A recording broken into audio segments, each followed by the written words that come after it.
Hi everyone, welcome back to my YouTube channel Dasna Vlog 799 day in my life vlog ನೀವು ತುಂಬ ನೋಡಿರ್ತೀರಾ ನನ್ನ ಚಾನಲಲ್ಲಿ. But this is something special and shocking. ನಾನು presently practising advocate. ಈ journey ಬಗ್ಗೆ ನಾನು ಖಂಡಿತ ಒಂದ್ಸಲಿ ವ್ಲಾಗ್ ಮಾಡ್ತೀನಿ. ನನ್ನ ಲಾ ಆಗಿ 5 ಇಯರ್ಸ್ ಆಗಿದೆ.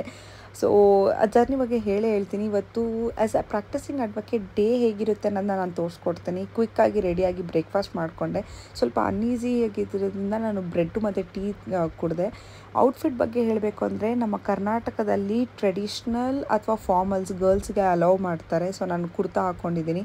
ಸೊ ನಾನು ಒಬ್ಬರು ಸೀನಿಯರ್ ಕೆಳಗೆ ಕೆಲಸ ಮಾಡೋದ್ರಿಂದ ಆಫೀಸ್ಗೆ ಹೋಗಿದ್ದೆ. ಆಫೀಸ್ಗೆ ಹೋಗೋಕ್ಕಿಂತ ಮುಂಚೆನೇ ನನಗೊಂದು ಆಲ್ರೆಡಿ ಕೆಲಸ ಅಸೈನ್ ಮಾಡಿದರು. ಸೊ ಬೇಗ ಅದನ್ನು ಫಿಲ್ ಮಾಡ್ತಾಯಿದ್ದೆ. ಫಸ್ಟ್ ಥಿಂಗ್ ನಾನು ಏನು ಮಾಡ್ತೀನಿ ಅಂದರೆ ಆಫೀಸ್ಗೆ ಹೋಗಿದ ತಕ್ಷಣ ಆಫೀಸ್ ಡೈರಿ ಇರುತ್ತೆ, ಯಾವ್ಯಾವ ಕೇಸಸ್ ಇರುತ್ತೆ, ನನಗೆ ಯಾವ ಕೇಸ್ ಅಸೈನ್ ಮಾಡಿದ್ದಾರೆ, ಯಾವ ಕೋರ್ಟಲ್ಲಿ ಅಂದ್ಬಿಟ್ಟು ಕಂಪ್ಲೀಟ್ಲಿ ಡೈರಿಯಲ್ಲಿ ಮೆನ್ಷನ್ ಆಗಿರುತ್ತೆ. ಸೊ ನನಗೇನು ಕೆಲಸ ಕೊಟ್ಟಿದ್ರು ಅಲ್ಲಿ ಪ್ರಾಸೆಸ್ ಮೆನು ಅಂದಿರುತ್ತೆ. ಅದು ನಾನು ಹೋಗ್ತಾ ಹೇಳ್ತೀನಿ. ಅದನ್ನು ಫಿಲ್ ಮಾಡೋದಿತ್ತು. ಅದನ್ನು ಫಿಲ್ ಮಾಡಾದ್ಮೇಲೆ ಡೈರಿಯಲ್ಲಿ ಸ್ವಲ್ಪ ನನ್ನ ನೆನ್ನೆದು ಸ್ವಲ್ಪ ಪೆಂಡಿಂಗ್ ವರ್ಕ್ ಕೂಡ ಇತ್ತು. ಅದನ್ನು ಮುಗಿಸಿ ಇವತ್ತು ನನಗೆ ಯಾವ ಕೇಸ್ ಅಸೈನ್ ಮಾಡಿದ್ದಾರೆ ಅಂತ ಚೆಕ್ ಮಾಡಿಬಿಟ್ಟು ಕೇಸ್ ಫೈಲೆಲ್ಲ ನಾನು ತೊಗೊಂಡು ಇಟ್ಕೊಂಡಿದ್ದೆ. ಅಲ್ಲಿ ಅಸೋಸಿಯೇಟ್ಸ್ ಲೈಕ್ ಕೊಲೀಗ್ಸ್ ಅಂತ ಹೇಳ್ಬೋದು. ಅವ್ರಿಗೆ ಒಬ್ಬೊಬ್ರಿಗೂ ಒಂದೊಂದು ಕೋರ್ಟಿಗೆ ಅಸೈನ್ ಮಾಡಿರ್ತಾರೆ. ಇವ್ರು ಈ ಕೋರ್ಟ್ಗೆ ಹೋಗ್ಬೇಕು, ಅವ್ರು ಆ ಕೋರ್ಟ್ಗೆ ಹೋಗ್ಬೇಕು ಅನ್ನೋದು. ಸೊ ಇವತ್ತು ನನಗೆ KR ಪುರಂ ಕೋರ್ಟ್ಗೆ ಅಸೈನ್ ಮಾಡಿದರು. ಸೊ ನಾನು ಯಾವಾಗಲೇ ಕೇಸ್ಗೆ ಹೋಗಿ ಅಟೆಂಡ್ ಆಗೋಕ್ಕಿಂತ ಮುಂಚೆ ನಾನು ಆ ಕೇಸ್ ಫೈಲ್ನ ಕೂತ್ಕೊಂಡು ಓದ್ತೀನಿ. ನಾನೊಂದು 10 ಮಿನಿಟ್ಸ್, ಅದು ಆಫೀಸಲ್ಲಾಗಿರಲಿ ಇಲ್ಲ ಕೋರ್ಟಲ್ಲೆಲ್ಲ ಹೋಗಿ ಕೂತ್ಕೊಂಡು ಓದ್ತೀನಿ.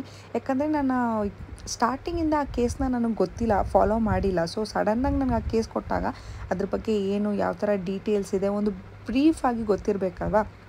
ಸೊ ಪೂರ್ತಿ ಕೇಸ್ ಫೈಲ್ನ ಓದ್ತಾ ಇದ್ದೆ. ಕೋರ್ಟಿಗೆ ಹೋಗೋಣ ಅಂದ್ಬಿಟ್ಟು ಬ್ಯಾಂಡ್ ಕಟ್ಕೊತಾ ಇದ್ದೀನಿ. ಬ್ಯಾಂಡ್ ಎಂತಕ್ಕಪ್ಪ ಅಂದರೆ ಯಾರ್ಯಾರು ಪ್ರಾಕ್ಟೀಸಿಂಗ್ ಮಾಡ್ತಿದ್ದಾರೆ ಅಡ್ವೊಕೇಸಿ ಅಥವಾ ಎನ್ರೋಲ್ ಆಗಿರ್ತಾರೆ ಅವ್ರು ಮಾತ್ರ ಬ್ಯಾಂಡ್ ಕಟ್ಕೊಳಕ್ಕಾಗುತ್ತೆ. And court is must and should. ಇದ್ರ ಮೇಲೆ ಇನ್ನೊಂದು ಲಾಂಗ್ ಕೋಟ್ ಬರುತ್ತೆ, ಅದು ಹೈಕೋರ್ಟ್ಗೆ ಹೋದರೆ ಮಾತ್ರ ಯೂಸ್ ಮಾಡಬೇಕು. ಸೊ ನಾನು ಈ ಬ್ಯಾಂಡ್ನ ಆಫೀಸಲ್ಲಿ ಅಥವಾ ಕೋರ್ಟಲ್ಲೇ ಟೈ ಮಾಡ್ಕೊತೀನಿ. ಮನೆಯಿಂದ ಬರ್ತಾ ನಾನು ಟೈ ಮಾಡ್ಕೊಳ್ಳಲ್ಲ. ಸೊ ಗಾಡಿ ತೊಗೊಂಡು ನಾನು KR ಪುರಂ ಕೋರ್ಟಿಗೆ ಹೊರಡ್ತಾ ಇದ್ದೀನಿ. KR ಪುರಮಲ್ಲಿ ಕೂಡ ಸಿವಿಲ್ ಮ್ಯಾಟರ್ಸ್ ಜಾಸ್ತಿ ನಡೆಯುತ್ತೆ. ಸಿಟಿ ಸಿವಿಲ್ ಕೋರ್ಟಲ್ಲಿ ಕೇಸಸ್ ಜಾಸ್ತಿ ಆಗಿರೋದ್ರಿಂದ ಈ ಕೋರ್ಟ್ಗೆ ಇವಾಗ ಶಿಫ್ಟ್ ಮಾಡ್ತಾ ಇದ್ದಾರೆ. ಸೊ ಇಲ್ಲೂ ಕೂಡ ಕೇಸಸ್ ನಡೆಯುತ್ತೆ. ಈ ಕೋರ್ಟಲ್ಲಿ ತುಂಬ ಚಿಕ್ಕದು. ಪ್ರೆಸೆಂಟ್ಲಿ 1 ಸಿಟ್ಟಿಂಗ್ ಅಂದರೆ ಒಂದು ಕೋರ್ಟಲ್ಲಿ ಮಾತ್ರ ಇರೋದು. ಅದು ಒಂದೇ ವರ್ಕಿಂಗಲ್ಲಿರೋದು. 6 ಮಂತ್ಸ್ ಮುಂಚೆ ಈ ಕೋರ್ಟಲ್ಲಿ ಸ್ಟಾರ್ಟ್ ಆಗಿದ್ದು. ಸೊ ಕೋರ್ಟಿಗೆ ಹೋಗಿದ ತಕ್ಷಣ ಫಸ್ಟ್ ಕೆಲಸ ಮಾಡಬೇಕಾಗಿರೋದೆ ನಿಮ್ಮ ಫೋನ್ನ ಸೈಲೆಂಟ್ಗೆ ಹಾಕ್ಕೊಬೇಕು. ನೆಕ್ಸ್ಟ್ ಥಿಂಗ್ ಕಾಸ್ಟ್ ಲೀಸ್ಟ್ನ ಚೆಕ್ ಮಾಡಬೇಕು. ನಿಮ್ಮ ಕೇಸ್ ಯಾವ ಸೀರಿಯಲ್ ನಂಬರಲ್ಲಿದೆ ಅನ್ನೋದು ಅದನ್ನ ಫೋಟೋ ಇಟ್ಕೊಂಡು ಕೂತ್ಕೊಳ್ಳಿ. ಬಿಕಾಸ್ ಕರೆದಾಗ ನಿಮಗೆ ಗೊತ್ತಾಗುತ್ತೆ ಯಾವ ಸೀರಿಯಲ್ ನಂಬರ್ ಕರೀತಿದ್ದಾರೆ ಅನ್ನೋದು. ನಾನು ಫೋಟೋ ಇಟ್ಕೊಂಡು ಆಲ್ಮೋಸ್ಟ್ ನಮಗೆ ಕ್ರಾಸಿಂಗ್ ಇತ್ತು ಇವತ್ತು. ಮುಗಿಯೋಷ್ಟೊತ್ತಿಗೆ 2 ಗಂಟೆ ಆಗೋಯಿತು. ಕೋರ್ಟಿಂದ ಬಂದಿದ್ದೆ. ಡೈರಿಯಲ್ಲಿ ಎಂಟರ್ ಮಾಡಬೇಕು ಡೇಟ್ಸ್ ಯಾವಾಗ ಏನು ಅನ್ನೋದು. ಸೊ ಇವತ್ತಲ್ಲೂ ಕೂಡ ಮೆನ್ಷನ್ ಮಾಡಬೇಕು. ಆ್ಯಂಡ್ ನೆಕ್ಸ್ಟ್ ಡೇಟ್ ಯಾವಾಗಿದೆ ಆ ಟೈಮಲ್ಲೂ ಕೂಡ ಮೆನ್ಷನ್ ಮಾಡಬೇಕು. ಸೊ ಇಷ್ಟೊತ್ತು KR ಪುರಮಲ್ಲಿ ಕ್ರಾಸ್ ಆಯಿತು. ನಾವು I am going for my lunch. So ಲಂಚಿಗೆ ನಾನು ಮನೆಗೆ ಓಡ್ತೀನಿ ಇವಾಗ.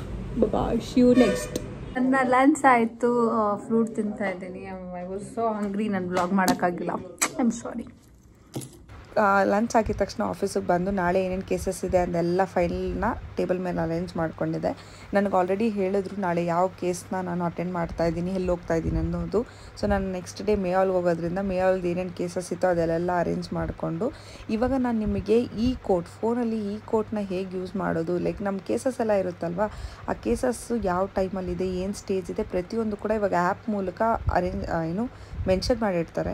ಸೊ ಇವಾಗ ನಾನು ನಿಮಗೆ ಕ್ವಿಕ್ಕಾಗಿ ತೋರಿಸ್ಕೊಡ್ತೀನಿ. ನಾನೊಂದು ಕೇಸ್ ಚೆಕ್ ಮಾಡ್ತಾ ಇದ್ದೆ. ನೆಕ್ಸ್ಟ್ ಡೇಟ್ ಯಾವಾಗ ಹೇಳಿದ್ದಾರೆ, ಯಾವ ಸ್ಟೇಜಲ್ಲಿದೆ ಅನ್ನೋದು. ಸೊ ಬ್ಯಾಂಗ್ಳೂರು 2 ಥರ ಇದೆ, normal Bangalore city and Bangalore rural. So ಇದರಲ್ಲಿ ಯಾವ ಕೋರ್ಟಾಲು ಯಾವ ಟೈಪ್ ಆಫ್ ಕೇಸಸ್ ಇದರಲ್ಲಿ ನಾರ್ಮಲಿ ನೀವು ಕೆಲಸ ಮಾಡೋಕ್ಕೆ ಸ್ಟಾರ್ಟ್ ಮಾಡ್ತಾ ನಿಮಗೆ ಗೊತ್ತಾಗ್ಬಿಡುತ್ತೆ ಅಲ್ಲಿ OS ಇಲ್ಲ MC ಫ್ಯಾಮಿಲಿ ಕೇಸಸ್ಸ ಯಾವ ಥರ ಏನು ಅನ್ನೋದು.